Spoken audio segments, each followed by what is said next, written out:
Thanks for joining us on the John Mendola Show. We are driven by McCarthy Tire and Automotive Centers. Let's talk some powerlifting. Jim Brown joining us right now, and his wife, Janel. What a combo those two are. And Jim, you do some powerlifting not only here in northeastern Pennsylvania, but you do it on the United States national level and pretty much on the world level as too. And you coach some athletes out there from various age groups. So you're quite involved in the United States with some powerlifting. Yes, sir. The head coach. My wife and I are the head coaches for USA Powerlifting for the senior international teams. We've had the good fortune to compete ourselves in the Open World Championships in India. We just came home from Denmark about 6 weeks ago from competing in the Bench Press World Championships.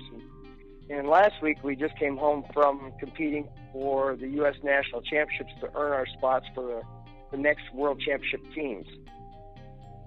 Some wives and husbands, they go hiking together, or maybe they go shopping together, or they go on trips. But you and your wife, you're power lifters together. That's pretty unusual, but pretty unique and pretty incredible, being able to coach and do it and making sure it's working for both of you. And boy, it's working at the highest level there is. Yes, sir. We have a pretty unique spot in history. My wife and I are the first husband and wife to ever make an Open World Championship team together in powerlifting. Wow. That's incredible. Yeah. Talk a little bit about what it's like to compete first up, and I guess we could talk about your wife, Janel, right now. What weight does she compete at, and then talk about some of the things that she's been able to accomplish. Okay. Well, powerlifting is made up of 3 events. It's the squat, the bench press, and the deadlift. And you take the best attempt you had in the squat, the best bench, best deadlift, you add that together for a total, and that's how they determine who the winner is. And for my wife, she competes in a 125-pound weight class. It's called 57-kilo weight class. And she just broke her own American record on a squat at Nationals with a 160.5-kilo squat. And for those of you doing the math, that's about a 362-pound squat. I believe she weighed in around 121 pounds. She was almost triple body weight on that squat. Wow. Yeah. And then how about her bench press? Bench press, I think she got 159. She has some elbow injuries she's had in the past, so it kind of holds her bench press down a little bit. But she was still good enough to represent the United States at the Bench Press World Championships, even with that. And then her deadlift is her big lift, where she went 336 pounds at Nationals.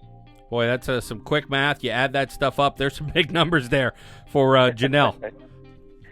Yes. And people don't expect to see that from little bitty petite girls, and it's so much fun to watch them, those little girls move that big weight. Yeah, incredible stuff. And yourself, you're competing at Nationals as well, and right around that 200-pound mark or so. Yes, sir. I compete in the 93-kilo class. I usually come in a little bit light. I'm right around the 200-pound mark. But I'm squatted to 705 at Nationals.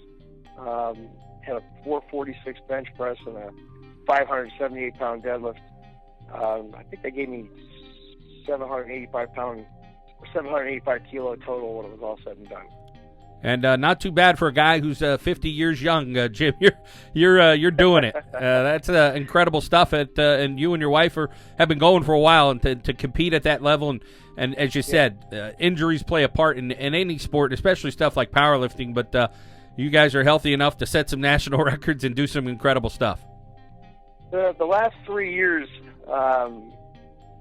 for my age group, for the M2, which is 50 and above, I've been ranked the number one powerlifter in the world for the M1 93-kilo class.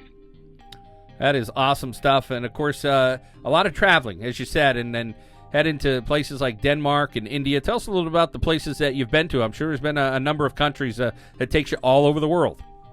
Yeah, I never thought when I started lifting weights that I'd end up traveling all over the world doing this, but we've competed in Guatemala, India, Mexico, Aruba, Denmark, Canada, of course, all over the United States. I'm sure I'm missing some other countries I've forgotten. I'm sorry, Luxembourg. And we've just been everywhere. And we go to Estonia in September for the World Championships next. And those World Championships, I'm sure, are going to be pretty darn fun. And you'll work up towards those. And let's talk a little bit about the coaching component for both of you and coaching some incredible athletes at the national level. We've had a great deal of success with the coaching aspect of this. Right now, we're building the team for the North American Championships in St. Croix, and right now I have 2 lifters on my team that are both over 1,000-pound squatters. Wow! How do you train 1,000-pound squatters? You spot them a lot. There is all laughing aside, there's a risk, obviously, as you keep heading up in that weight for injury. But, making sure that everybody's doing the right thing and then being real careful and just continuing to grow is all part of that process. Well, over the years, we've developed some different types of strength programs called compensatory acceleration training. And with that, it allows us to utilize bar speed, movement, and tension to increase the strength, but decrease the amount of injuries we see. And in doing so, we've decreased the injuries in our athletes tremendously to almost non-existent. And everybody's getting stronger. I have one gentleman on my team right now who's 77. He's going to the unequipped Raw World Championships here next month, and he's going to squat somewhere around 314 to 330 pounds with no equipment, just a belt.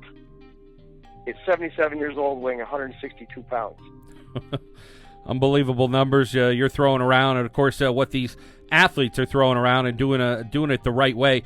You talk about being able to coach people up, and you're looking to continue that and maybe coach some local coaches here to making sure their student athletes are doing the right thing, as well as some local student athletes to make sure that if they want to come in and learn from the pros, and you and your wife doing it at that national level. Yes, sir. We're getting ready to open up our gym to the local high schools to share our knowledge with their strength coaches, so they can help these kids get stronger faster and do it safer. Currently, what we see in our local high school level, the strength and conditioning stuff is so antiquated, and I don't mean the equipment, I mean the actual training that's being taught them is so antiquated and so dangerous that we'd like to see if we can get that stuff pushed out and get new technology pushed back in, so these kids can be successful in the sports that they're actually involved in. And obviously that's meant to try to help student athletes and help coaches learn some of the new stuff that you're doing at a national level, Jim. Take us through some things, and again, I know you touched on it a little bit, but there's some basic things I'm sure that every coach, strength coach at a high school, and nowadays sometimes the head coach is the strength coach, or there's an assistant coach that is as well, but just trying to get those student athletes to reach their highest level they possibly could to compete and possibly work towards something that's important to them, and maybe that's a championship in some way. Well, not only that, but in some parts, since the scholarships are so important for these kids, that to give them every chance possible at a sport to go get a scholarship for is a tremendous importance to these kids. So if we can help the coaches do something to help move those kids closer to the scholarships, I can't see any reason for us not to do that for them. Jim, talk a little bit about your gym, Brown's Gym, located up there in Clark Summit, and obviously a lot of people go there, and there's always room for a little bit more, and some of this training hopefully is opened up to those people that are looking to come in and learn from the best. Well, we've been in business for 24 years, and this winter here, we just made a whole new training room specifically for doing this style of strength training on a team sport level, where we can take 40, 50 kids at a time and supervise them the entire time and see them correctly. Currently, the way kids train in these high schools, there's one strength coach in the gym, and he can't oversee what's going on. So there's no way to supervise whether or not the kids are being trained safely or not. So this new room, a new idea that we built for doing this, literally one person could oversee 40 people and coach them correctly and oversee the whole thing perfectly. Well, it's important to have the proper training and safety and all that stuff in place, and why not learn from two of the best in the nation, and of course training for athletes at Worlds. And Jim, I really appreciate your time and talking to you, and congratulations on what you and your wife have done, not only with the records you've done, but doing it as a team, as coaches, and having that bond and that unique, as you said, only husband and wife combo to ever do what you've done. That's an incredible feat. Congratulations. Thank you, sir. Thank you for having us on your show, John.